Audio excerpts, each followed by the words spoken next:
তো গাইস তো আমরা বেরিয়ে পড়ছি আজকে তারাপীঠে। অনেক দিনের একটা ইচ্ছে ছিল, ফাইনালি অনেক দিন পরে তারাপীঠে যাচ্ছি। তো ভাই সবাইকে নিয়ে, মা, দিদি, মামুনি, কবি সবাইকে নিয়ে যাচ্ছি। তো গাইস দেখতে পাচ্ছ সব বেরিয়ে পড়লাম। আর কিছুক্ষণ পরে আমাদের মা তারা এক্সপ্রেস দাঁড়িয়ে হচ্ছে আমাদের জন্য। তো এখানে মামুনি আর একটা সবার রয়েছে আগে এই যে পিছনে। তো আমরা এখন বেরো যেটা আসছে আর একজনের জন্য ওয়েট করছি, যেহেতু গৌতমের জন্য। কিন্তু গৌতম এখনও আসেনি, ওর এখনও 7টা বাজবে। তো ওখানে একটু টেনশন আছি। মা তারা আশীর্বাদে রাত্রি করে চলে আসলে সব থেকে ভালো হবে। চলো গাইস এবার ট্রেনটা সাজিয়ে, আর এই যে মা তারা এক্সপ্রেস চলে আসলো। আমাদের মা তারা এক্সপ্রেস চলে এসছে, আর এই যে আমাদের ট্রেন চলে এসছে। এবার ট্রেনে উঠবো, আর আমাদের সিটটা খোঁজা হচ্ছে। কবি ওখানে টিকিট নিয়ে খোঁজা হচ্ছে। তো খুব মজা হচ্ছে। আর ফার্স্ট টাইম অনেকদিন পরে ফ্যামিলিদের সাথে বেরোচ্ছি পুজো দিতে। জয় মা তারা, জয় তারা। উঠে গেছি, আর চলো আমাদের সিট নাম্বার তোমাদের দেখাচ্ছি। একটা মজার ব্যাপার হয়েছে শোনো, কবি আর মামুনির সিট পড়েছে একদম ফাঁকারে, ঠিক আছে, একদম মানে শেষ প্রান্ততে। মামকে একা বলে মামকির সিটটাই কোলায় বসে পড়েছে, আর এরা মা আর মেয়ে বলে এদের সিটটা এখানে বসে পড়েছে, ঠিক আছে। আর রনি, আমি আর গৌতম এখানে বসছি। তো বাধ্যমূলক আমাদের ওদিকে যেতে হবে, ওখানে আমরা বসবো আর ওরা এখানে বসবে। তো মামকি একাই বসবে ওখানে, ঠিক আছে। তো একা সেই লেভেলে, ঠিক আছে, একাই যাচ্ছে। বসে একটা কফি অর্ডার করে দিলাম, কারণ মানে সকালবেলা না খেয়ে বেরিয়ে পড়েছে, আর কিছু খাওয়া হয়নি। তো কফিতে শুরু হয়ে যাক জয় মা তারা বলে।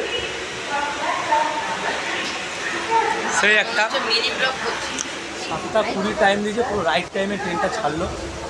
জয় মা তারা যাচ্ছি। আর এই যে আমরা এখনো ওই সিটে যাইনি, যেহেতু ফাঁকা আছে বলে, ওই কারণে সবাই একসাথে বসে যাচ্ছি।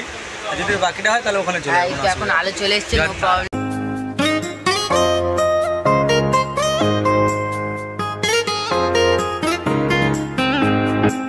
এখন একবার দিদি পড়ছে, একবার মা পড়ছে। মা তো পুরো মুখ ওইদিকে ঘুরে যাচ্ছে। আর এদিকে দেখো সিট আমাদের রেখে, আর এখন ঠাসাটাসি করে আমরা বসে রয়েছি, ঠাসাটাসি করে বসে রয়েছে।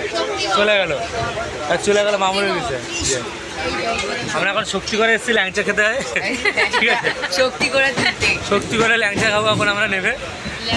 হ্যাঁ, ট্রেনটা চলে যাবে, আর আমরা পায়ে হেঁটে হেঁটে যাবো, ঠিক আছে।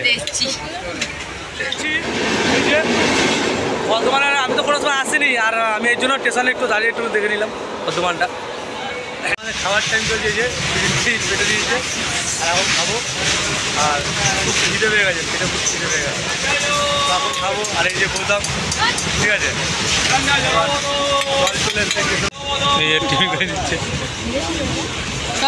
আর ওই যে লুচি নিয়ে এসছে, লুচি খাবো বলছে। যে মামকে খাইয়ে দিচ্ছে, কবি খাচ্ছে, আর আমি বড় একটা হেডেল বসে বলেছি, রনে যাচ্ছে। মেলাতে আসিস শান্তি নিকেতন, সুখের শান্তি নিকেতন।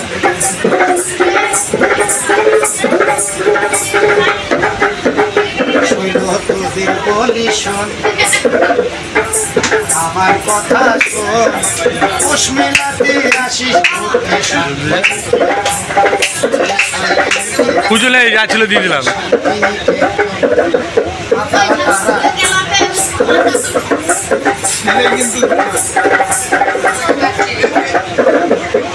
বাগানটা চবনে ঘেরা, দেখলে খেপি পাগল ভাবি, পয়সা কিনতলা পয়সা কিনতলা। তারা রাঙা ধুলায় বসাই মেলা, রাঙা ধুলায় বসাই মেলা। ও কি পৌষ মেলাতে আসিস, আমার কথা শোন, পৌষ মেলাতে আসিস শান্তি নিকেতন। মা তারা তারা ছাড়া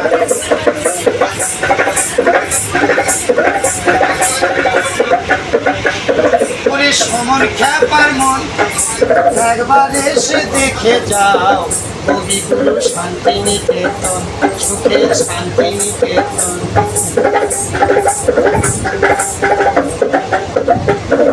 আবার তার পাশেতে কলা ভুবন, আবার তার পাশেতে কলা ভুবন, ওই আছে যে বিনয় ভুবন। পৌষ মেলাতে আসিস ঘুরতে শান্তিনিকেতন, পৌষ মেলাতে আসিস ঘুরতে শান্তিনিকেতন।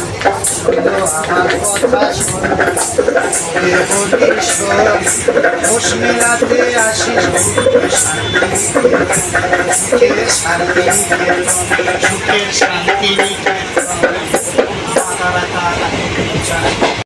অসাধারণ এক বাউলের গান শুনতে শুনতে তারাপীঠে পৌঁছে গেলাম তারা মায়ের কাছে। জয় তারা, চলো মায়ের মন্দিরটা ঘুরো।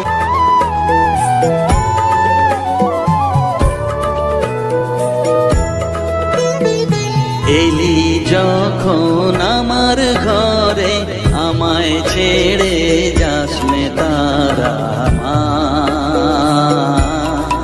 আমার মা। মন্দিরের সামনে চলে যাচ্ছি, এখন আমাদের লজে ঢুকবো আর যে রুমে যেয়ে কথা হচ্ছে। চলো ফাইনালি তারাপীঠে চলে আসলাম মায়ের দর্শন করতে। তো আমাদের ছাদের ভিউটা দেখো, মায়ের মন্দিরটা আমার পেছনে, মায়ের মন্দির। তো কি লাগছে, আর এখানে বিয়ে হচ্ছে তারাপীঠে, তুমি দেখতে পাচ্ছ। রুম বুক করেছি, এই যে আমাদের এসি রুম। আর এই যে ভালোই রুমটা দিয়েছে, দুটো বেড। এই যে মা খাটে, এই খাটে। আর পায়খানা মাধ্যমে রনি ঢুকে গেছে, আর যে গৌতম পেয়ে গেছি 1400 টাকা পেয়ে গেছি, কারণ এখানে 2000 টাকার মতন চাইছিল, 2200 টাকা। তো আমরা অনেক কথা বলে এটাকে কম করেছি। এসে মন্দিরে মানে ঢুকলাম, আর ঢুকে একটু মন্দিরটা তোমাদের দেখায়, তারপরে সন্তান করবো যখন ভালো করে। স্বয়ং বাবা খাতা। আর কাকু এই যে বামদেব এখানেই থাকতো নাকি এই রুমটায়? হ্যাঁ হ্যাঁ, ও মানে এখানেই বসতো সবসময়। আর এইটাই বামদেবের ঘাট না? চলো গাইস, তো তোমাদের একটু দেখাচ্ছি বামদেবের ঘাটটা। আর এই যে বামদেবের ঘাট, বামা খাপা, এই যে বামদেবের ঘাট, এই যে বামদেবের ঘাট।